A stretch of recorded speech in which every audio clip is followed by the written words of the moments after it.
This is the Weather Gazer Philippines, your trusted weather channel. Magandang araw Pilipinas, narito na ang pinakahuling update sa magiging lagay ng ating panahon ngayon at sa susunod na 24 oras. Sa kasalukuyan ay patuloy nating minomonitor ang bagyo sa labas ng ating area of responsibility at huli itong namataan sa layong 2,050 kilometers silangan-hilagang silangan ng extreme northern Luzon.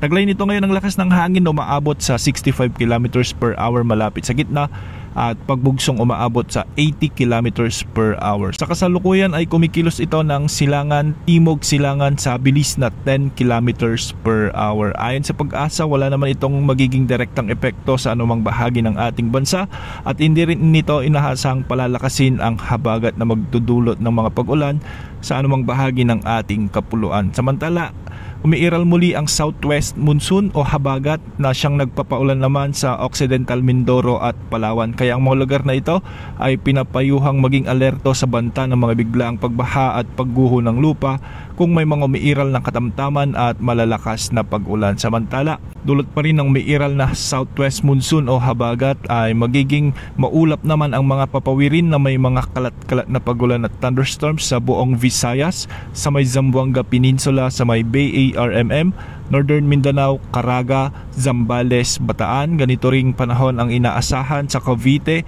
Batangas, Sorsogon, Masbate at ang nalalabing bahagi ng Mimaropa. Kapansin-pansin nga sa ating satellite animations na ang mga lugar na ito ay may mga kaulapan na nagdadala na ng mga katamtaman at minsan ay malalakas na pag-ulan, kaya posible rin ang banta ng mga flash floods at landslides. Para naman sa Metro Manila at nalalabing bahagi ng ating kapuluan ay magiging bahagyang maulap hanggang sa maulap din ang mga papawirin na may mga tsansa ng mga kalat-kalat na pag-ulan at pagkilat-pagkulog, dulot pa rin ng southwest monsoon o habagat. Kaya hindi rin inaalis ang banta ng mga biglang pagbaha at pagguho ng lupa, lalo na kung may mga umiiral na severe thunderstorms.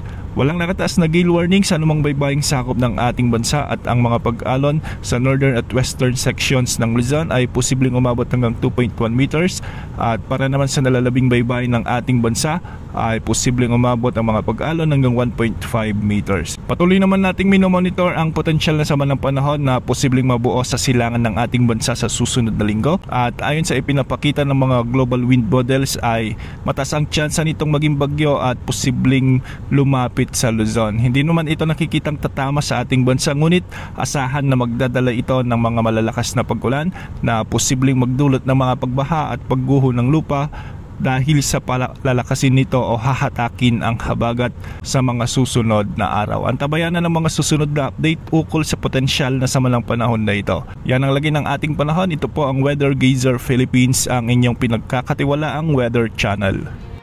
This is the Weather Gazer Philippines, your trusted weather channel.